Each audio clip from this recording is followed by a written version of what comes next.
ആത്മഹത്യാശ്രമം നടത്തി ആശുപത്രിയിലായ വെഞ്ഞാറമൂട് കൂട്ടക്കൊലക്കേസ് പ്രതി അഫാന്റെ നില മെച്ചപ്പെട്ടു. തീവ്രപരിചരണ വിഭാഗത്തിൽ കഴിയുന്ന അഫാൻ ഭക്ഷണം കഴിക്കാൻ തുടങ്ങി. നടന്നതിനെക്കുറിച്ച് ഓർമ്മയില്ലെന്നാണ് അഫാൻ പറയുന്നത്. വാർഡിലേക്ക് മാറ്റിയ ശേഷം പോലീസ് മൊഴിയെടുക്കും. പൂജപ്പുര ജയിലിലെ വിചാരണ തടവുകാരനായ അഫാൻ UTB ബ്ലോക്കിലെ ശുചിമുറിയിലാണ് ജീവനൊടുക്കാൻ ശ്രമിച്ചത്. ഉണക്കാനിട്ടിരുന്ന മുണ്ടുപയോഗിച്ച് തൂങ്ങുകയായിരുന്നു. ഡ്യൂട്ടി ഉദ്യോഗസ്ഥൻ ശബ്ദം കേട്ട് നോക്കിയപ്പോഴാണ് ശുചിമുറിയിൽ തൂങ്ങിയ നിലയിൽ അഫാനെ കണ്ടത്.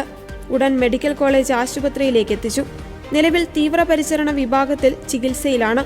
ഒപ്പമുണ്ടായിരുന്ന തടവുകാരൻ ഫോൺ ചെയ്യാൻ പോയ സമയത്താണ് ആത്മഹത്യാശ്രമം.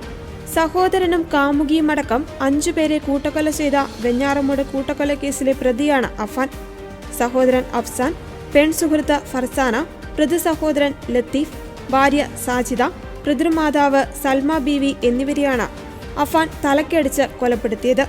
23 വയസ്സ് മാത്രം പ്രായമുള്ള അഫാന്റേത് അസാധാരണമായ പെരുമാറ്റമെന്നായിരുന്നു കൊലപാതകത്തിന് ശേഷം അഫാനോട് സംസാരിച്ച പോലീസിന്റെയും പരിശോധിച്ച ഡോക്ടർമാരുടെയും വിലയിരുത്തൽ. താനും ജീവനൊടുക്കുമെന്ന് അഫാൻ നേരത്തെ ചോദ്യം ചെയ്യൽ വേളയിൽ പറഞ്ഞിരുന്നു.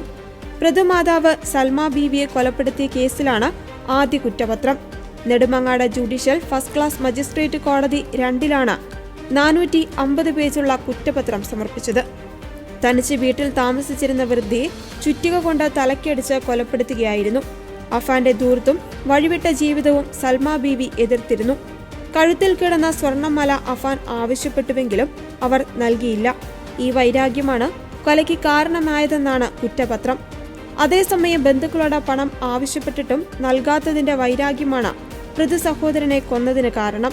കൊലപാതകം, അതിക്രമിച്ചു കയറൽ, തെളിവ് നശിപ്പിക്കൽ എന്നീ കുറ്റങ്ങളാണ് അഫാനെതിരെ ഈ കേസിൽ ചുമത്തിയിട്ടുള്ളത്. 600 പേജുള്ള കുറ്റപത്രത്തിൽ 360 സാക്ഷികളാണുള്ളത്.